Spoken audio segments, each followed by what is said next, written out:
say. Let me just bring Gary and myself onto the screen.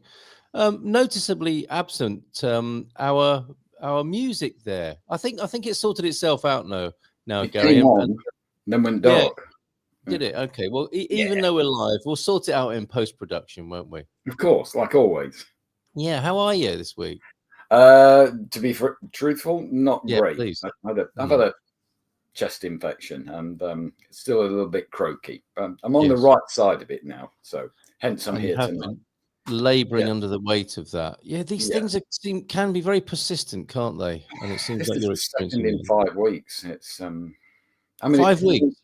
yeah. Don't get me wrong. They're not. It's not death's door kind of thing, but yeah, it's not terribly pleasant. I think No. the last time we chatted, I was on the back end of a previous one, but You're making a habit of yeah, this. it's Mel, my missus. She gets it first, and Right. then I catch it off her. It's like having a toddler in the house again, It is, isn't it? Super spreader. Yeah, Right. bug magnet. Yeah. Mm, Well, all the best to you both in terms of your health thank and you. speedy Yeah. recoveries. We're here, of course, for the Positive Echo podcast, episode 4. And the Yeah. key question is, what kind of echo will you leave when you're gone? People can find out the origin story, the genesis of this in earlier episodes, so especially the first one. Yeah. And this week, we're going to take a little bit of a focus on clearing out your blockages, what's in your way, Yeah.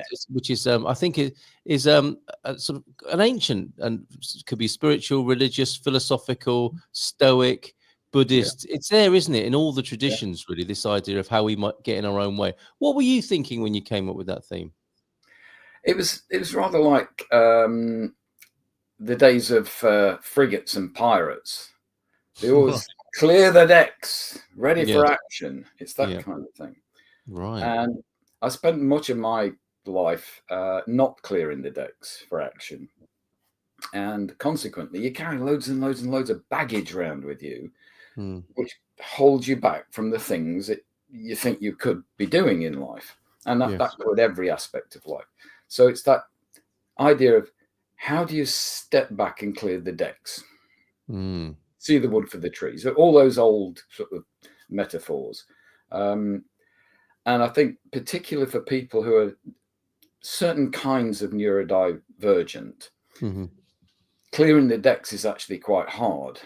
So having a process for it, particularly for autistic people, and we're not just talking about autistic people, but having a process means that you can practice things. And the more Yes. you practice, the better at it you become. So the clearer your decks become. So that's pretty much where it comes from. And we don't always know we're doing it. I mean, in fact, we don't really, do we? I mean, that's the kind of strange conundrum and paradox of this. Because if we probably knew how much it was affecting us and what was getting in our way, we wouldn't be doing it. But we find out incrementally or through pain, or how do you see that? And what's I mean, perhaps tell us the story of how this has got better for you. That seems to be what you're suggesting. Is it has improved. Well, You weren't always very good at it, yeah. and you've got better. How did that happen? I wanted to start with a visual metaphor. I don't know whether you ever seen the movie Labyrinth With David Bowie. David Bowie. Yes. And in there, the little girl at one stage goes into the dreamlike bedroom of her home. And this little old goblin kind of lady just keeps piling things on her back. And it's all of her toys and memories and so on. But eventually she throws them away. So that's the kind of visual metaphor for people who love visual metaphors. So the pain comes from not knowing it's happening, but you experience the consequences. Yes. So you carry lots and lots of small slights. Now, forgive me, viewers, if I've mentioned this story before, but I think it is important to understand how adults build the baggage for kids. So here I am, probably 5, 6, and I'm at my first school. We call them infant schools here in the UK. And I hadn't gone to kindergarten and nursery, so I didn't have much social interaction with other kids. mostly with adults. And so I wasn't ready for the hurly-burly of first school. Yeah. And we go into an art class, and I don't know whether you ever remember wearing those plastic tabards that are always too big for. It's as if they've ordered them for grown-ups, and then they're stuck among the kids. And there was the big easel with a huge sheet of paper on it, and the outsized brushes again, and 3 colours or 4 colours of poster paint. And the teacher said, I can smell the paint. It had a very particular smell to it, didn't it? It does. And the teacher said, you can paint anything you want. Uh-oh. Now, to somebody who's got ADHD traits, that is impossible to handle. Anyway, I started painting rather, 2 converging straight lines from the bottom left to the top right. And then a mountain, the outline of one. And I was okay with that. But I thought, well, I better put some trees on it, and and I stepped back after about 3 or 4 minutes, and the teacher came round and went, Gary, what's that? And I said, it's my journey in life. And she went, well, I thought you could put more effort into it. Boom. Wow. Oh dear. Yeah. And you remember Sherlock Holmes and other people have talked about their mind palaces. No, I'm not familiar with that. Oh yeah, look up the idea of a mind palace and how that works for memory. Yeah. Well, I have the idea of a mind palace in every young kid, and day by day as they learn, the palace becomes bigger and more intricate and beautiful, and stained glass windows and so on. And then an adult throws a brick through the window. Yes. And at that age, you don't know how to repair it. So it becomes baggage. Yeah. And if you are of a sensitive disposition, you keep accumulating the baggage or the broken windows. Some people can get over it. They can just move on, and that's fine. There's no blame here just because some people are built more resilient. But I found that I didn't know it was happening. And then there's loss. There's a loss of opportunities. There's a loss of, I won't go through the whole story, but I was headed for professional football, soccer. Oh, were you? Oh, yeah. As a kid, I was really good until I broke my leg twice within a year. And that was it, done. So my family were very stoic, and we put on a brave face and we move on. And I never, until I wrote my memoir, I never dealt with that loss. So there's all kinds of baggage that we carry around with us. That we don't. Some would call that grief, would they not? Yeah, it is. It's grief of a lost identity. Yes, yeah. And at a young age, you don't realize it's grief. You're just upset, and you certainly don't know how to handle it. So we carry all this stuff with us, and at some point, and I've said this in earlier episodes, it got to the point with me where I'd had enough of life. There were too many bits of baggage. And it was then luckily, I've got my lovely wife, Mel, who you've met, who gave me unconditional support and love. And I'm a stubborn bugger, as we call it here. So, yeah. Yeah, I really am. Not a curmudgeon, but I'm really stubborn when I can see a way of doing things. So I set out on the train of mindfulness, open-ended thinking, and using myself as a kind of laboratory of one. And not wishing for results, but noting what the results were.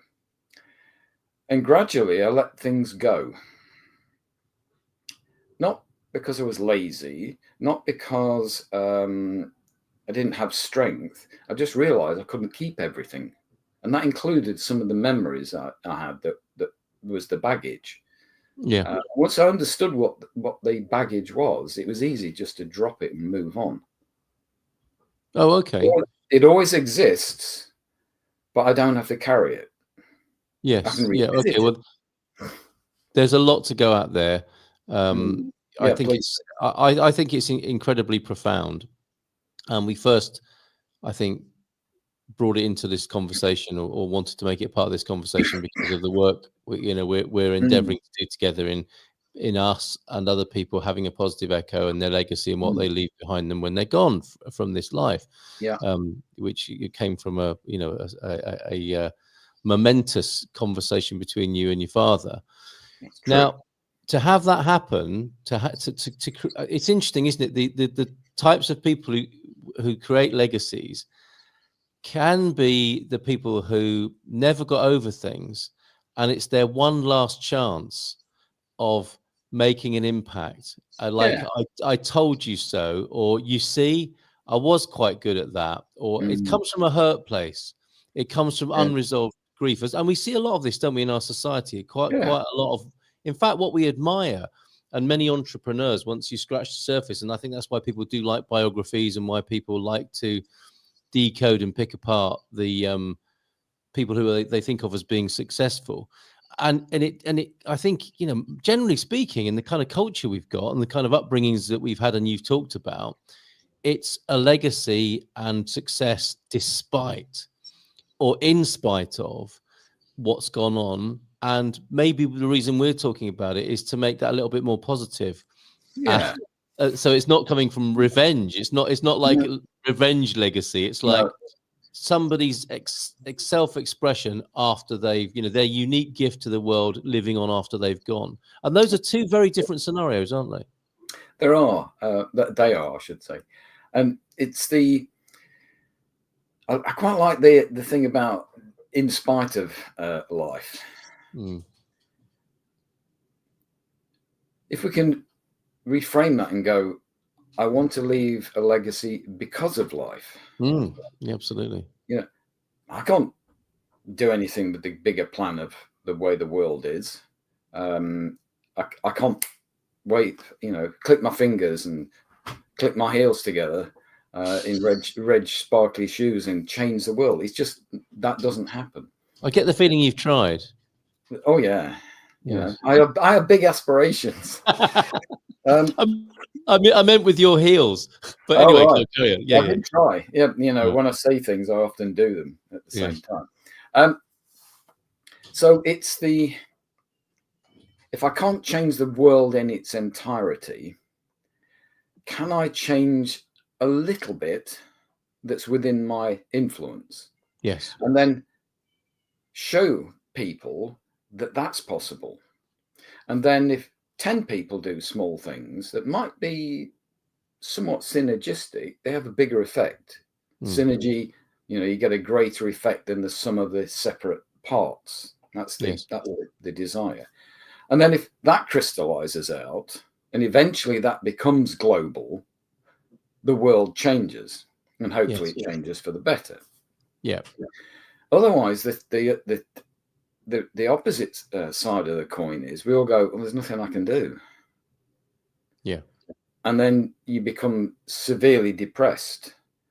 So the bad actors in the world, whoever you feel they may be, they're unrestrained. So part of the positive echo, and we've talked about resilience previously, is balancing your emotional seesaw to be able to influence the world, and knowing what you can and can't influence, and knowing that may change. So you have to pay attention all the time. Yes. So, yeah, in spite of the world, but that's our responsibility. Well, there's a more severe case of to spite the world as well, isn't there? And these are quite dysfunctional places to be coming from. And thank you for that sort of nuance there.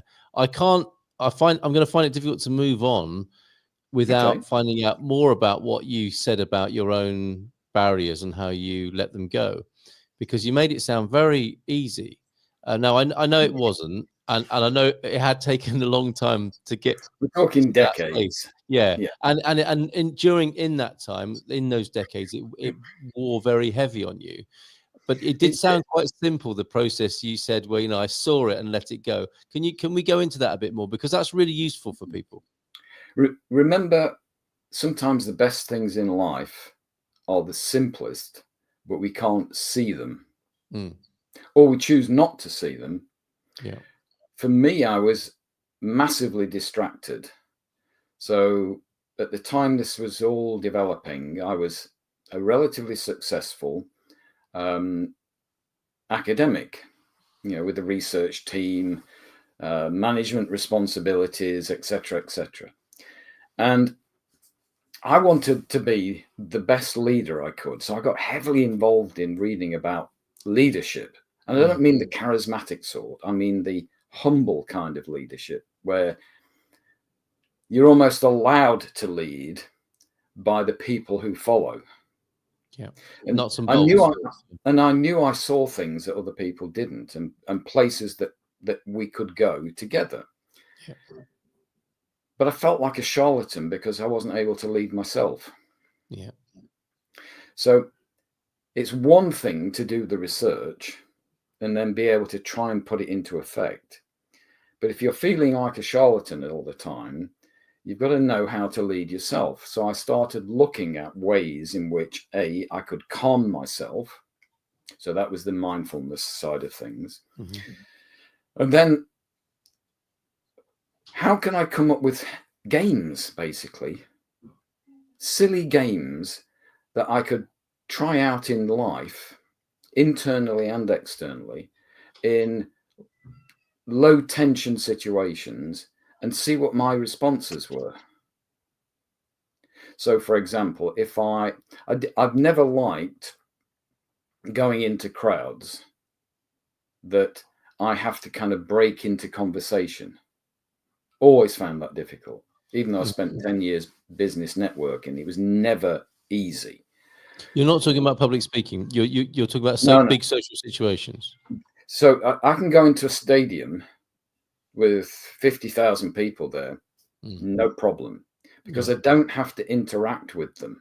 Yeah. I've merely got to find my seat and watch Bruce Springsteen. Yes. That's fine. Other people are overwhelmed by crowds. What I had difficulty with, and I still find I do, is going to, let's say, a wedding where I'm invited because it's Mel's family or friends. Yes. And I don't really know many people. Sitting next to somebody I've never met before in a large group, really tricky. Right. So I felt I had two things I could do. One is never go to those events and miss out on things because they're fun once you break into it. Yes. It's that activation energy I think I was talking about last week. Or I could work out what it was that was holding me back. And what it was an almost complete lack of self-worth. Yeah. Yes. Not external self. I knew I was good at my work, I get it. but I'm not actually worth anything. Why would anybody be interested in talking to me? Yeah, and in many ways, they will have had their own idea of you being actually quite a successful and important person. Yeah. Which and I also perhaps thought I was and I also thought, and still think, even while we're speaking, I'm a total bore. Because I love talking about things that not everybody particularly wants to hear. But I didn't know when to stop. And then in my head, I'd be going, are they bored? Are they trying to get rid of me already? I haven't told my story yet. Yes. So I did a lot of work on trying to feel myself at least neutral. Not no worth, but not big-headed. Somewhere I could go and feel safe. Yeah. And from that, you can begin to do bigger experiments in life. So walking with a colleague into a very large financial advice company in London, trying to get coaching work. That was a huge experiment. So I'm noticing my physical responses to each part of the conversation and how it was not going that well, and not being carried away with it. So it took an awful lot of those kinds of experiences to realize that none of this could kill me. Yeah. However, you had thought it might before that point. There's this dread of the unknown and your loss of personality, and people are only there to patronize you. Yeah. They're not really interested in what you're saying. They're waiting for you to leave the room. And that, I don't think many people have talked about it openly. So it becomes secretive. And that's corrosive. Oh, people who are experiencing that don't have it as common parlance and the subject of discussions and conversations or sharing. Yeah. Right. Okay. I'd love to say hi to Gabby, who's watching, and Hi, thanking us for this broadcast. The most common crime of so-called teachers. She's I'm not happy about this profession. I suspect is that they always tell you you're not good enough and try harder. Sadly, they're not all like that, but we definitely get the point with that. And I've experienced quite a bit of that myself. Parents can be quite similar too, of course. Thanks for this broadcast and a lovely love heart for us both this evening, Gary. I think we've alluded to education in the past, and we're at not a crossroads as such, but certainly a T-junction with education. And it may be AI that's the answer. I'm not sure.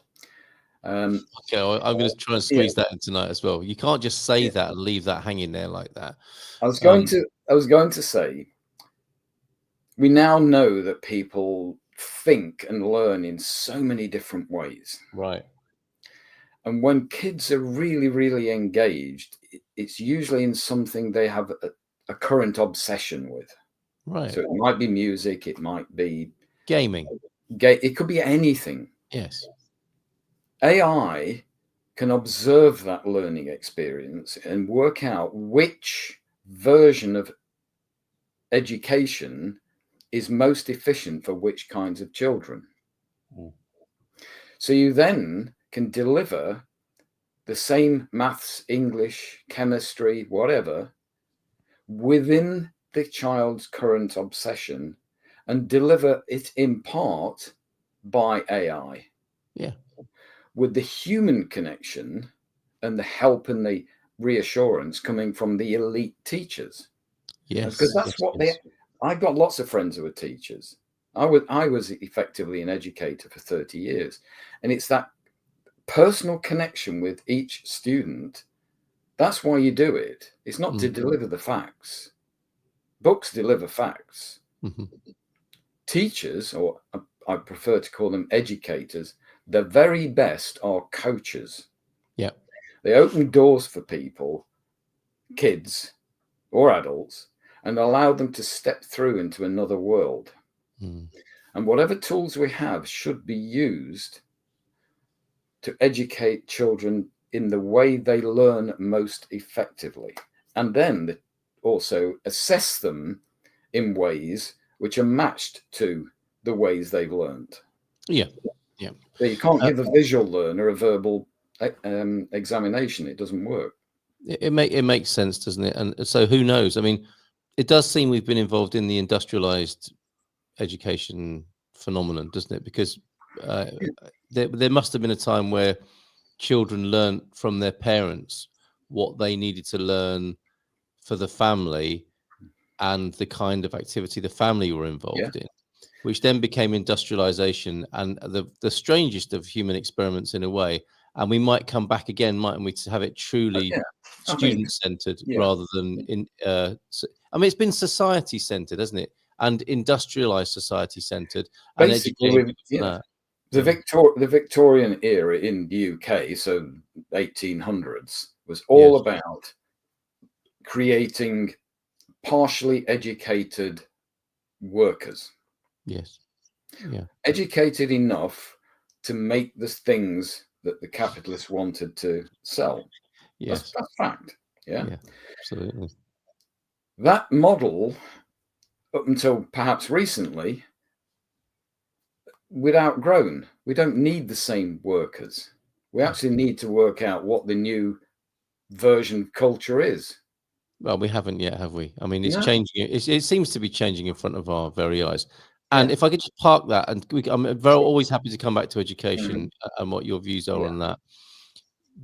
I still want to go back to the apparent simplicity of how you got past your blockages, hang-ups, grief, because these are all different names for the same thing in a way, aren't they? They are the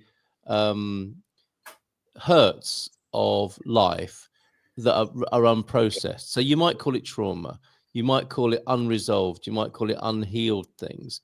And it seemed like in the very seeing of them, you were free of them, which, I think can happen. It's like a sort of spontaneous, not a remission, but a freedom from something through understanding it. And I can see that's how your mind might work. Is that how you see it? It is. And I think the moment of realization was when I realized that it was the little me that was still there and dominant, the boy. Yes. So if I had met this little boy in real life, somebody else, how would I behave towards them? I would, if I knew and had permission, hug them. Yes. I would tell them it's okay. Yes. Yeah. All those nice nurturing things. So I decided to run an experiment, which was to give myself and the voices I have in my head my unconditional love. Because there's 4 of them. And way back then, so up to my 30s, let's say, I hadn't realized they were childhood versions of me that wouldn't let go. And they were incredibly scared of the world. Yeah. And so I ran it, little experiments. And every time I heard the judge in my head, I didn't say, I forgive you, because they had nothing to forgive. But it would be, I love you. Now, what are we going to do? And I would give them jobs to do. Sounds way out. I get it. And it's like, I see you. I see you. Now, what's interesting is I've heard about the judge before, but I haven't read your book yet. And in some ways, I'm really glad, because I would be second guessing and knowing I would be spoiling this conversation in a way. There would be spoilers that I'd got from the book, but I don't know who the other 3 are. And so would you care to share in within the context of how it is you got freedom from these the restraints of those and forces? I will do. And let's keep within the context of clearing the decks. Yeah. Because for me, this has to be of practical use to other people. Sure. Not just if you lots of people don't have voices in their heads, versions of themselves. So, but it can be useful to know how to handle your doubts. And Harry, I don't believe anybody who doesn't. Well, I can't get inside anybody else's head. Yeah, but I was on a course once, and the course leader said, now, if you're one of those people who thinks they don't have voices in your head, the voice telling you that is the voice in your head. So it's like, we all do, don't we? All have a dialogue, and I think what varies possibly is the level of characterization, but there's no question that people have voices, narratives, energy in their heads, right? Yeah. So, in what order? Okay. Mr. Hypervigilant, because they all have to have names, because that deflates them. If they remain secret entities in your head, they get control. So you have to give them names. Makes sense. So Mr. Hypervigilant is the little kid who would sit in class and be listening to the chatter just in case his name was mentioned. And just if his name is mentioned, it's more likely a bad thing than a good thing. Oh, yeah. Yeah. So Mr. Hypervigilant, I grew up with, again, into my 30s, 40s, was always the one that was going, where's the threat coming from? And didn't assign me as a problem. That was the judge's job. But everywhere else was a threat. How do you protect yourself? His job was to create scripts. So if I was going to have a meeting with someone or had a telephone call that I knew was coming, I'd be making scripts up in my head for all eventualities. If I say this, they're probably going to say that. Then I'll say this in order to get my message across. Mm-hmm. So he was doing that in order to insulate me from criticism. Next is the pleaser. Yeah. Everybody's got a pleaser. But boy, was mine a pain in the butt. I wanted to be loved at all times. I had a huge loving family, not very demonstrative, but I knew I was loved. So it's not from family. So I have no idea where it came from. It just is. But I once, and I do write about this, I always felt apart from the other kids at school. So this is junior school. So from, 7 to 11. And I think it would be the third year, I'd say I stole £20 out of my mother's purse to buy food and drinks and sweets to hold a party in the break time, the recess for our American friends, at school to kind of buy love. Yeah. And I got nothing for obvious reasons. They just ate the stuff and ran. Sorry to laugh, but yeah. And I had to clear up. Well, it is ridiculous. And now I can see that it's ridiculous. But back then, not good. And the danger of stealing from your mum was less important to you than the approval and love you hope to achieve and receive from those strangers. Yeah. So the pleaser, even when I was in my 40s, certainly in the later part of my academic life, in the 50s, the pleaser was the person who would sit in a committee, even in an area that I wasn't expert at, and the conversation would go this way and that way and this way, and my mind was going, I can see all the connections. That's what needs to be done. Yeah. And I'd volunteer for it. But then at the next committee meeting of something completely different, I'd volunteer for something else. And of course, I get known for being the person who got stuff done. So I would be even bigger pleaser, which effectively, in the end, burnt me out. Sure. Yeah. The final one, briefly, is the wimp. And the wimp is the one that wants to run away from everything, curl up in a ball.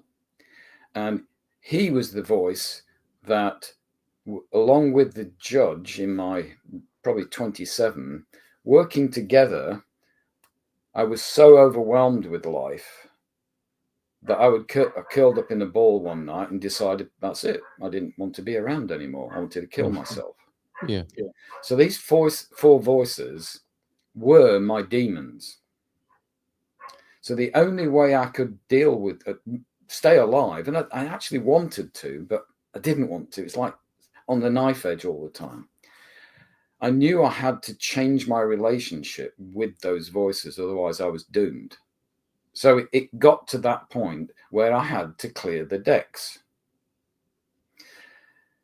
And being the scientist, I guess, or at least somebody with an analytical mind, I thought, what are the tools I've got at my disposal to lessen their impact on me? Yeah. So I can live a bit more in the outer world and be more engaged with Mel and my friends and so on, because I'd been gaslighted by my own inner voices. Yeah. And become a certain sort of person. But can I just, before you continue with that, the idea of clearing the decks is clearing the decks of those influences. Is that right? It was either I had to kill myself and the decks would be clear. Yeah. No pain, nothing. Yeah. Or I had to find a way of altering or diminishing their impact. Yeah. Okay. To clear the decks. Yes. From like a new start, like a reboot. They were blocking me. They were I call them interferences. Yeah, and they'd sort of taken over, hadn't they? You know. Yeah, and it waxed and waned, and some days it was much worse than others. Yes. So it's how do I identify how they're operating on me, and can I find their weakness, but also can I find their strength? What is it that they might actually be good at, but they're incredibly naive and therefore ignorant? Again, it sounds very, very analytic, but I think you have to be this analytic at times. Otherwise, you just get carried away on the wave of emotion. So the fundamental thing was, however they deal with me, I will love them no matter what, because they're part of me. Therefore, I'm loving myself. And I was having a hard time of doing that. The next thing was divide and rule. Yeah. And I don't know whether you know about Google X, their research arm. Their motto is you go for the toughest problem first. If you solve that one, everything else will fall into place, rather than mess about with the things that you know you can do and then hit that buffer at the top. Yeah.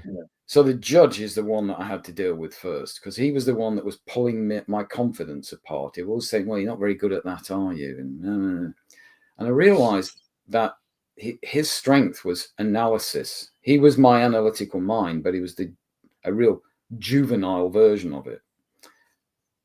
So the clearing the decks was, I think I can influence him by giving him things to do.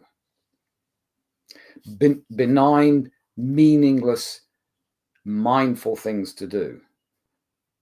What does it feel like in the shower? What does it feel like? Can you count my steps for the next 5 minutes? Is that a pain in my hip I've got? That's interesting. Not where does it come from, but that's interesting. So the clearing of the decks was identifying by trial and error things that reduced his impact on my self-worth. And as I did that, I felt better. And I dug myself out the hole. Yeah. And I don't know whether I mentioned it in previous episodes, but I know I've talked to you about it. This book called Self-Help for Your Nerves. Yeah. Brilliant. And it basically helps you think about floating through your life. So you just let stuff come and go and come. So I played with that as well. And then while the judge was busy doing stuff, I then looked at the wimp and realized that he was actually pretty good at telling me when I was overstretching myself. That's what his job is. So and you can now get the idea. I gave each one of them a different set of tasks to do. Can we just recap? So we've got the judge, the pleaser, and the wimp. I forget the fourth. Mr. Hypervigilant. Oh, Mr. Hypervigilant. Yeah, absolutely. That was the second one you mentioned. Yeah. So he's I came up with this idea that he was my radar. Yeah. Yeah. Scanning internally. Yes. And externally. Yes. So instead of allowing him only, and they're all hymns, by the way, allowing him to only focus on the bad things, I invited the same level of scanning for the joyful things. And that's where the joy diary came out. The idea of it and the application, which we can talk about another time if I haven't talked about it already. Yes. So working with these characters allowed me to put life into perspective, that it's utterly ridiculous. You know, the likelihood of us being here doing this thing that you and I are doing now is ridiculous. And therefore it's vaguely funny. Yes. The fact of our existence is vaguely ridiculous. So if it is, do it with a smile on your face most of the time. Oh, God, yeah. Well, alternatively, I mean, another description would be a miracle, right? It's a miracle. And we might revel in that way of looking at it. Yeah. Whatever one's belief is about creation or evolution, it's still ridiculously unlikely that it's happened. Yeah, for sure. How on earth? Yes, absolutely. So why not make the best of it? Accept it for what it is. Live for what it is, and then decide what you want to do with that.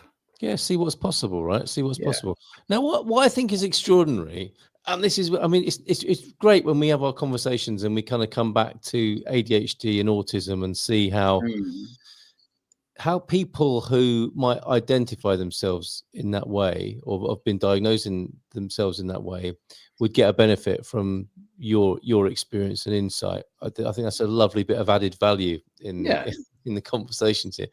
Now, what you've described, and there are probably other things as well, or what you've done for yourself is inner child healing, mindfulness, a bit of Buddhism, a bit of Stoicism, bit of cognitive behavioral therapy. You've basically brought the scientific method. You've brought about in your own life and self every fashionable and trendy modality for understanding human nature. It would appear, and probably without doing so in many ways. So you gave a beautiful description of inner child healing, and again, simplified it in a way that I have to say, hold on a minute, Gary, because I think this is what's going on here. Because you very sort of blithely and simply say that's what I did. Like that, for me, that kind of undersells or underestimates the power and achievement of what you've done. And it's not a criticism. I think it's an observation of like, and I say it because of how helpful that might be for other people. But you gave a beautiful description of inner child healing. And how to overcome trauma, spiritual healing, all of these things are what you've done.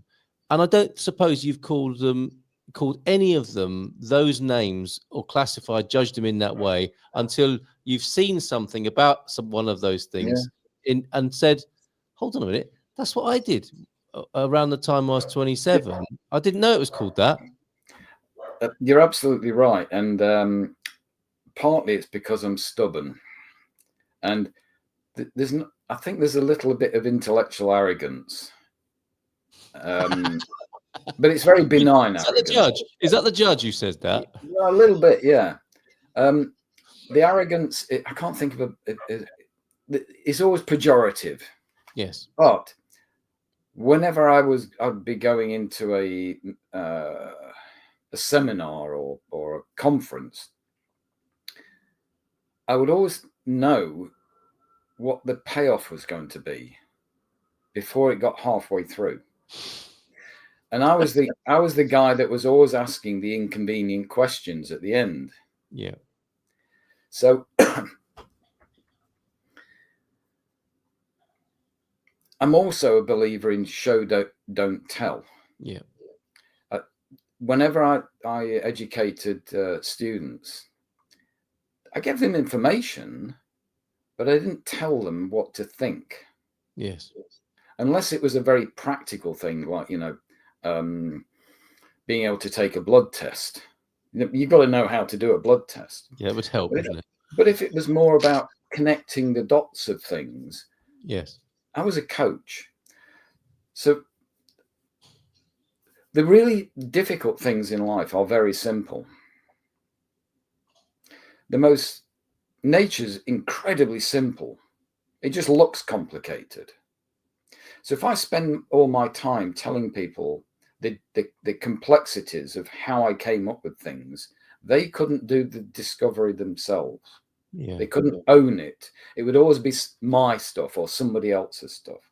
So coming back to what you were alluding to, I didn't want to go and become a Buddhist. I'm not religious. I adhere to many of the tenets of religion, the humanity of religion, but I'm not religious. I think I'm spiritual, but I don't know in what way. So when I came up with this idea, I kind of made it more scientific. And it's about tapping into our, I call it adaptive intelligence. So we're constantly adapting to what's happening inside us as much as we are to the outside. But people don't necessarily understand what the miracle is that they're doing, and therefore they can't take more advantage of it. Yeah. And that's where this idea of heart first, what do I stand for? Who's close to me? Ramping up my compassion for them unconditionally. Oh, that was the other one. Yeah, because you also threw in, which I didn't put in my list, sort of unconditional love. I can't remember the name of it now, but there's a spiritual approach of loving kindness, I think it's called, where you just you endeavor to bring more love, unconditional love to any circumstance in which you're involved, and the results tend to be quite good. I separate people as humans from their behaviors. Yeah. So I abhor some people's behaviors. You cannot forgive their behaviors, but it doesn't necessarily make them inhuman. So if you give somebody love unconditionally, you can then look at their behaviors for what they are and deal with the behaviors. Yes. Because you'll never answer the question why they behave like that. Right. And it's going back to how we hurt children. And I don't mean, well, I mean, it is child abuse in a way, but how we traumatize children is exactly that, isn't it? They get the idea that it's them that we're mad at, essentially, not how they're behaving. And we fail to make that distinction very clear to them, right? Yeah. So I'm gonna bring us kicking and screaming to this idea of clearing the decks. Go on. Yeah. So let's say we have something we want to achieve, which might be helping our inner child. It might be passing our final exams in university. It might be building a business. We want an achievement. And as individuals, and maybe as teams, we have a potential to do that, which is infinite. We don't know what the limits of our potential are, but what we do know is we never actually fully access our potential. So we've got achievement sort of on one side equals our potential to achieve minus all the crap that gets in the way. Yes. That's if you put that on a chalkboard in front of me, I'd have been nodding. Yes. Ever so simple. Tricky bit is working out what is the crap that gets in the way. Right. What we can influence to reduce the amount of it or its impact, and then running experiments to work out, can we actually influence it? So we have we have two sorts of interferences, blocks. The internal, we've talked a lot about that. The external, so it might be the tax is an interference in businesses, laws are interferences, so on. The owner of a business might consider the unions are an interference and vice versa. You know, there are external and internal. Now, the question is, which of those do we feel we have any degree of influence to reduce their impact? I can't do anything about tax. I've just got to pay it. So pay it, park it. Keep your eye on changing rules, of course, but to all intents and purposes, most laws, most things like tax, stop worrying about it. Just do it. Okay, so we're coming down the list a bit. So external things that I can do something about. I can choose what kind of car I want. I can make sure it's maintained. These are all things I have almost complete control over if I've got the money to do them. There are lots and lots of them. So internally, it might be your relationship with money, your mindset. It might be self-worth. It can be all sorts of internal blocks, and then there's plenty of people out there that can help. And they're the big ones, though, aren't they? I mean, it strikes me that those are harder to see. They are harder to see. Yes. And the principle's exactly the same. So you might practice with the external stuff first and see that you can have influence. Yeah. So you end up scoring the ones that you feel you've got. If I've got total control, it's a 10. If I've got almost no control, it's a 0 or 1. And you say, well, I'm going to pick the ones that I think are 7, 8s, 9s, 10s.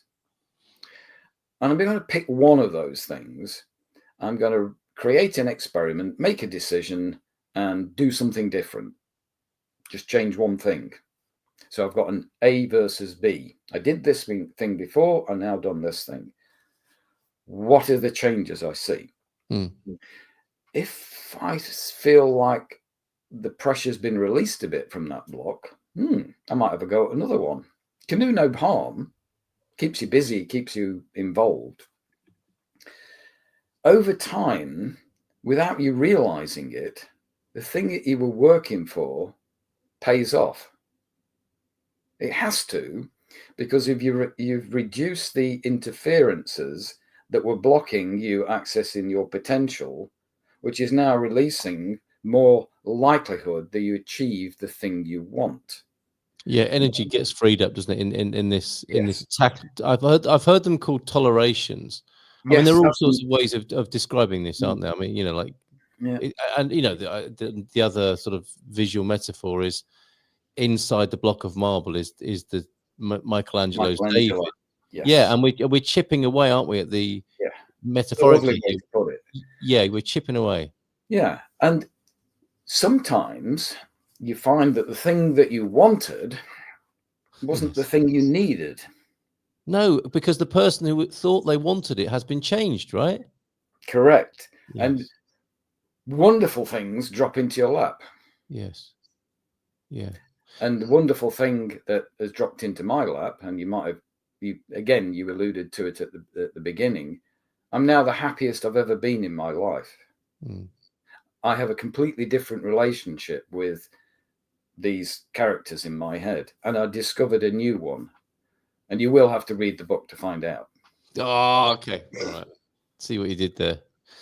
Well, and now you've put in some of the sort of spiritual, what would be called sort of spirituality stuff, like new thought spirituality, law of attraction, law of assumption. It all comes into your work, and in the 7 minute, you've got a round of applause from Gabby there. I want to go back to your comment, Gabby, before I make my next one. Your conversation is so important and helpful. Talking to each other about our perceptions and experiences with someone who respects you, that creates a valuable dialogue without judgment. Absolutely. That's what we endeavor to do here every other Wednesday at 6 o'clock. It's been lovely to have your company, Gabby. Now, you threw in, I love how I'm like a mackerel chasing a lure here.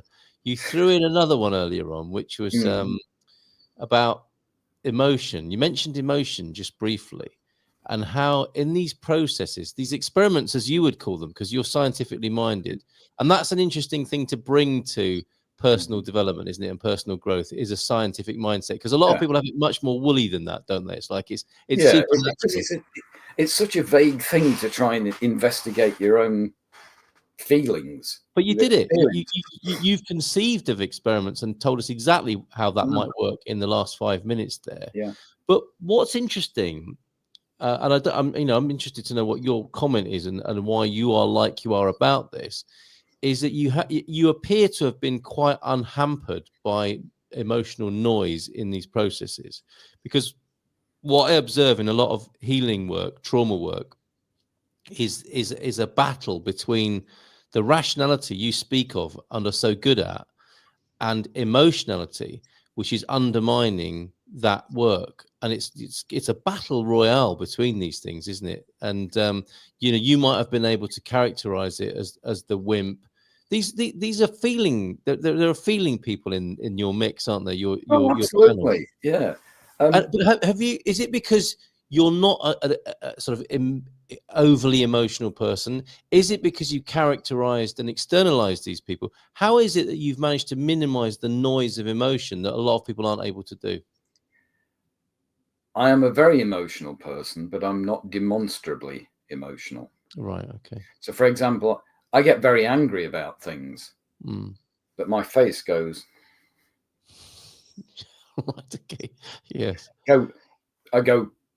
People say I go cold. I don't. I go incredibly focused. So that's one kind of thing. Yes. I'm very romantic, I'm told by my dear wife. Yes. And I cry a lot. Right. Okay. That's interesting.